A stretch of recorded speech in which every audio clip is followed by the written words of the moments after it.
60 seconds. Welcome. How many people will be playing today? 1 player. Thank you.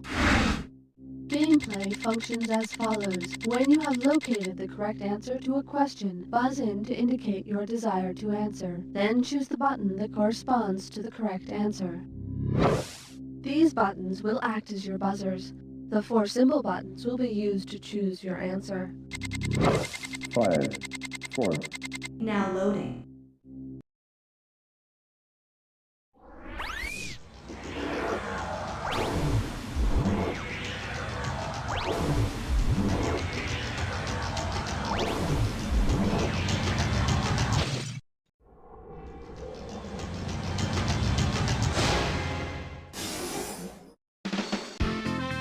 It's time for the show where high culture and pop culture collide.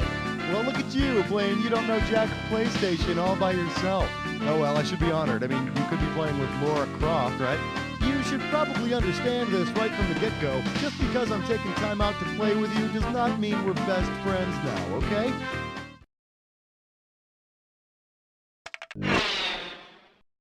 One.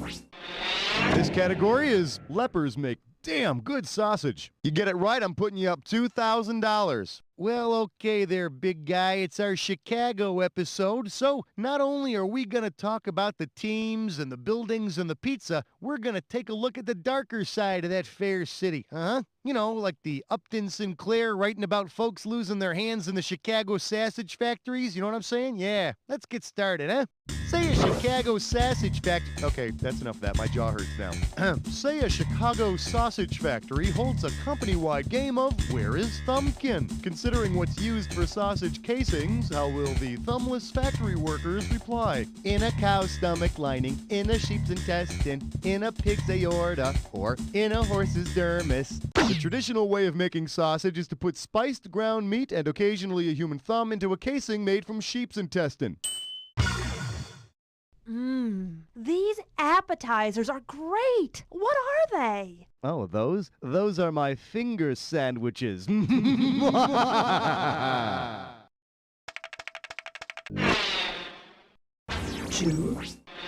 The category's gonna be Little Red's Riding in the Hood. $1,000 at stake on this one. Here's the question. Say instead of finding a wolf in her grandmother's bed, Little Red Riding Hood found the entire city of Chicago. Wow. What would Red most likely have said? Grandma, what a big head you have. Grandma, what big shoulders you have. Grandma, what big arms you have. Or, Grandma, what big hair you have.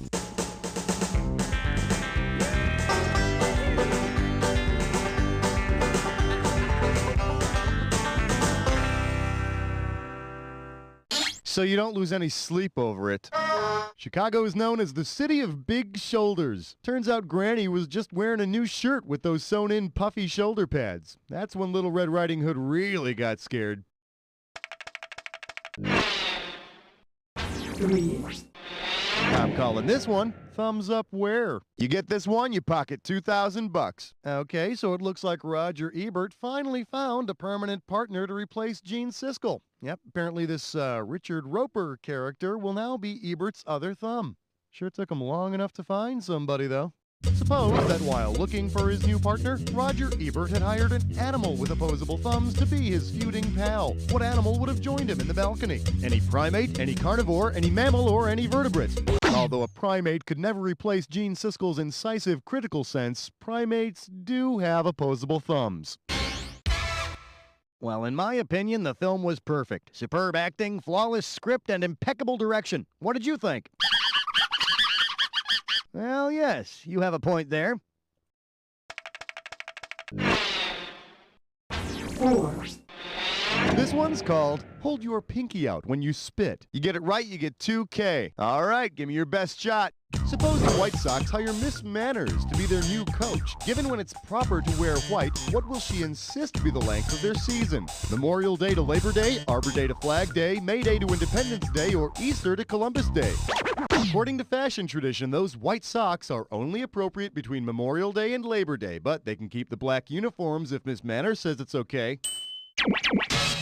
Today, the art of dining. Now, as second baseman, what is your relation to home plate? I'm a dessert fork. Outfielders? Finger bowl. Steak knife. Yeah, steak knife. Okay, stretch yourself out and get psyched because this one's a dis or dat. I like to call this dis or dat world records that require batteries. Okay, I'm going to read off 7 statements, and I want you to tell me whether each one refers to the Sears Tower or the classic pocket rocket vibrator. As each one comes up, if it refers to the long, sleek Sears Tower, which is in Chicago, press the square button. If it refers to the long, sleek pocket rocket vibrator, which may also be found in Chicago somewhere, press the circle button. And hit the triangle to skip the ones you don't know. I'll give you $1,000 for each right answer, but $1,000 is taken away for each incorrect answer or those you don't get to. All right, I'm going to start you off with 30 seconds on the clock, so let's do it. Used to be the largest in the world. Sears Tower or pocket rocket? Major tourist attraction. Radio broadcasts. 2,000 miles of electrical. Define the Chicago stuff. Sways 6 inches in high winds. Last one has blinking light on top. Well, damn, I got nothing to criticize here. Thanks a lot. Here you go. That's what you want to see. Okay, let's see what else we got going on. 6, Coming at you, New Jersey isn't just a way to New York. How does $2,000 sound? Okay, how about this one? Michael Jordan, number 23, right? Yeah, well, it wasn't always 23. No siree, Bob. That whole baseball retirement thing threw everything off kilter for a while. Considering the uniform number Michael Jordan briefly used when he first came out of retirement, which of these drinks might he have endorsed at that time? 5 Alive, 50-50, 7-Up, or Colt 45? I know, it's not easy. Does this ring a bell? For a short time, Jordan's jersey was number 45. Yeah, I guess with a number like 45, he was afraid he wouldn't be able to break any records. 7, Up next, burning Mrs. O'Leary's cow at the stake. $2,000 for a correct answer. Okay, so everybody thought that Mrs. O'Leary's cow was responsible for the Great Chicago Fire, right? Well, a couple of years ago, they find out the cow is innocent. But hey, guilty or not, that cow was probably pretty well done by the time the fire was over. Given which fast food restaurant opened its first store in the Chicago area, and which of the following would you most likely have found the well-cooked meat of Mrs. O'Leary's cow? A McDonald's Big Mac, a Burger King Whopper, a White Castle Slider, or Wendy's Big Bacon Classic? No, not sliders. Hey, and whatever you do, don't let Miss Manners catch you in White Castle after Labor Day. Hey, if you got a minute, take a look at this. The first McDonald's restaurant opened just outside of Chicago in 1955. I sure as hell would like to know how they could have gotten that O'Leary cow, though. Oh, sure, Hamburglar had an alibi. He was watching a movie at Grimace's house. Yeah, my dimpled butt. 8, Here's a little something I call, this is so embarrassing, I'll only say it on TV. I'm gonna make this one $1,000. Put it in gear, 'cause here we go. Imagine you want to spill your secrets on a Chicago talk show. Which of the following will you definitely not be doing? Sharing your all Twinkies diet with Oprah, attacking an ex-lover on Jerry Springer, confessing your affair with your cat to Lisa, or telling Jenny Jones that your butt talks.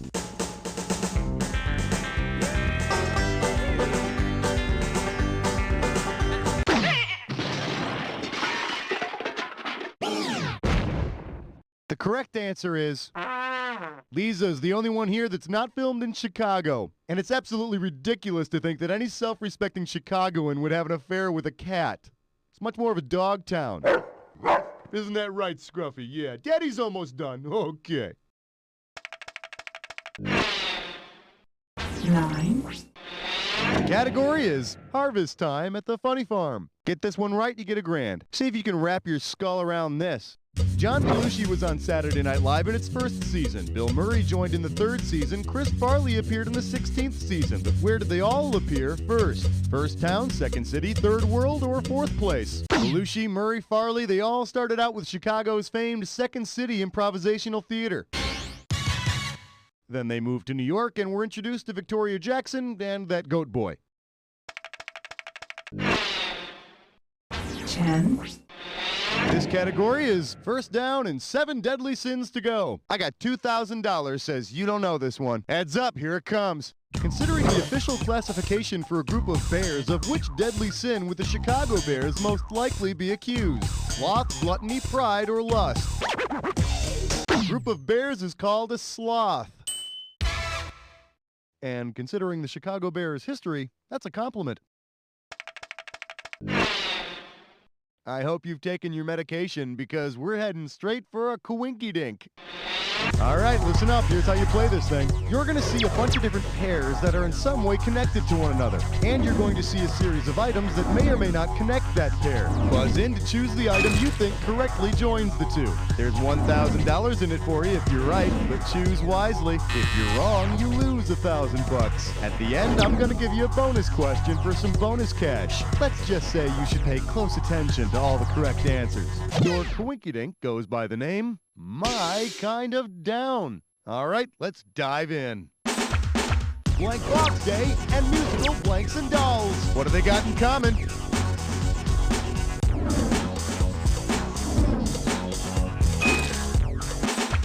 To chase a quarterback and traffic's blank hour.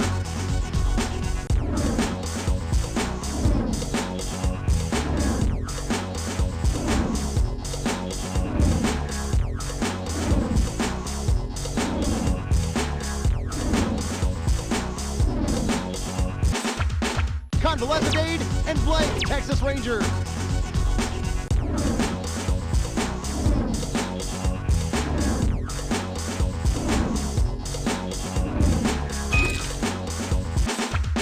Slang for penis and LBJ's surname.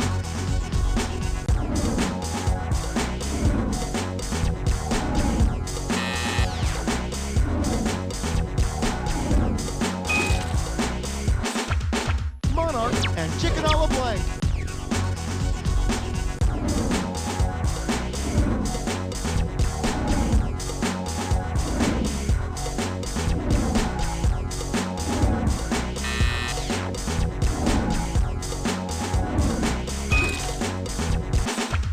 TV cop TJ Blank and working girl.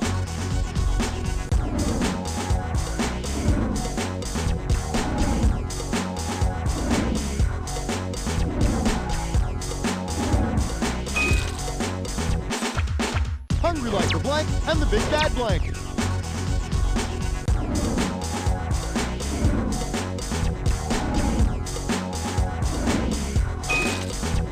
Okay, shifting gears into bonus. What do all of the correct answers have in common? Are they all Harold's of Oprah, the Chicago 7, Bites of Pizza, blues musicians, former mayors of Chicago? Yeah, way to screw that one up. Hey, do me a favor, will you give me a chorus of the Don't Know What the Hell You're Doing blues, will you? Yeah. Nice showing there. A bonus would really beef things up, though. No bonus. What a shame. You want to try something else? 12. The category's going to be A River Runs Through All of Us. $3,000 for this one. Let's see how you handle this one. Which of the following best describes the unique engineering technique applied to the Chicago River at the beginning of the 20th century? Picking your nose, peeing your pants, vomiting, or constipation? Back in 1900, to improve the sewage system of the city, the natural flow of the Chicago River was reversed, just like the natural flow of food in your body is reversed when you vomit. The reversal of the Chicago River brought back a few thousand tons of sausages and about 742 missing mobsters. 13. I'm calling this one. Oh, that's one of my girlfriend's tapes. Let's see what you'll do for $1,000. Flex those fingers, here it comes. If you want to take a trip from Chicago to Boston, what songs might you play back to back? Right Here Waiting and Sister Christian, Glory of Love and Babe, Can't Fight This Feeling and Always, or Stay the Night and More Than a Feeling.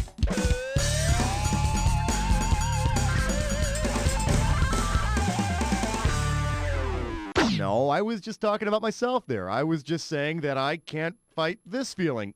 Great, here it comes again. I always have to fart after I eat beans. I was just trying to hold. Don't come in here, Allison. Curse you, pintos and cheese. You want to see what the smart money says? Stay the Night is by the group Chicago, and More Than a Feeling is by that rockin' band Boston. Of course, that only leads to taking The Journey. So get ready for that lovin', touchin', and squeezin'. 14. This one's called Pizza and the Big O, and this one's gonna be worth $2,000. Put your head between your knees, because we're going down. If you like your lovin' just like you like your pizza, that is Chicago style, how do you like it? Deep and thick, with lots and lots of sausage, thin and crispy, or extra crusty. Chicago style pizza is thick, deep dish stuffed pizza. Now me, I like my lovin' with the cheese baked right into the crust. Yeah, baby, I don't know what that means.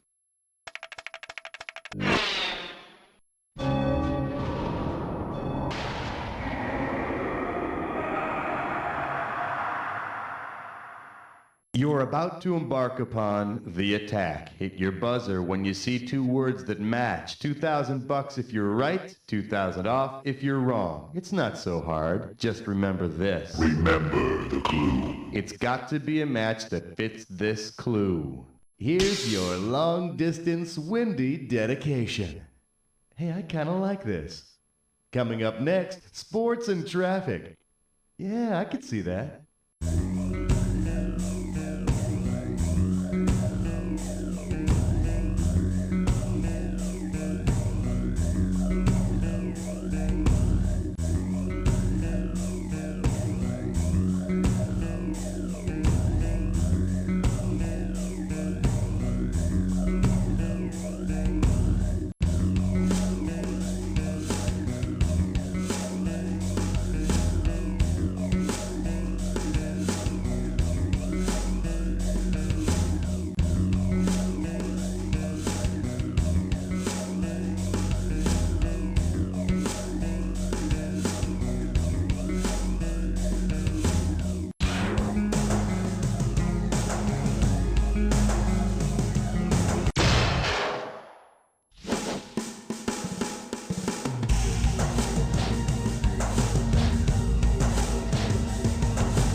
Nothing to write home about, but not too shabby. Let's see your score. That does it. Well, you did great, but then again, how hard can it be to win against yourself? Find some competition, and then you'll see. You don't know Jack!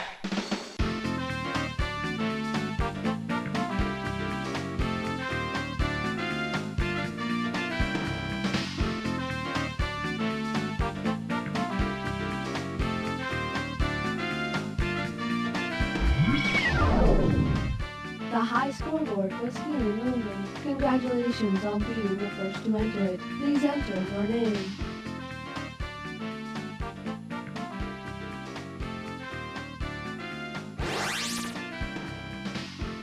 Excellent. You should Derek be Carling was overwhelmed a with modern-day happiness. prodigy, If the adding thought of flavor playing to a again instills bland desire world. in Derek you, was able please to let hear me a song know. just once and then hum it all day. You wouldn't even realize he was doing it. It was like he brought this invisible happiness to our home. I don't like any kind of music. Classical, rock, jazz, you name it, I don't like it. But Derek, somehow he made it all sound pleasant. In a background music industry that demanded ubiquitous instrumental medleys, Derek Carling found success immediately. Derek was a genius. I mean, no one can make shoppers shop longer or workers work harder. At his height, you couldn't go anywhere without subconsciously hearing Derek's stuff. Oh, he had groupies. Until Derek's ego drove him into a nightmarish descent filled with booze and drugs. He went from audio architect to audio autocrat in about the blink of an eye. He crashed and burned good. Tonight, Derek Carling's 15 minutes of inharmonious infamy on Behind the Muzak. Want to get away? Come stay at the beautiful Sam Benton Bed and Breakfast. Sam Benton is miles and miles away from civilization. Each room is equipped with a bunk-style bed and a private urinal. A continental bread and water breakfast is offered until 6:30 a.m. Enjoy recreational sports in the yard, or make new friends in the popular rec room. You're purty. And forget doing laundry, because each guest receives a complimentary orange jumpsuit. At Sam Benton, we'll take you away for the trip of a lifetime. Mom, Billy's wearing my panties again. Honey, what did you do to this coffee? I don't hate Dad. I just hate you. Well, that's not how I dart a sock. Oh, I can't take it anymore. Sure you can. All it takes is his little turquoise pill, Mother's Little Helper. Ah, Mother's Little Helper. The dog's humping the cat again. That's nice, darling. Mother's Little Helper may cause severe cramps, loss of appetite, random nosebleeds, upper thigh acne, anal weeping, electric fields of up to 12 volts, ingrown toenails, pubic hair discoloration, withering of the kidneys, tennis elbow, varicose veins, disintegration of the heart, fallen arches, premature ejaculation, night blindness, liver implosion, epileptic fits, and scurvy in over 24% of users. You can put on weight and make it stay on. I gained 50 pounds in 2 weeks. I feel large and in charge. Watch out, people. Here I come. Chubba Bubba All Lard and Gravy Sports Drink is the easiest, most delicious way to put on those pounds. I enjoy a cold Chubba Bubba in the morning, one in the late morning, one at noon, one at 2 o'clock or so, one at dinner, one at the late evening. It's snack. that easy. Chug it down, America. Chug, chug, chug, chug. Chubba Bubba All Lard and Gravy Sports Drink.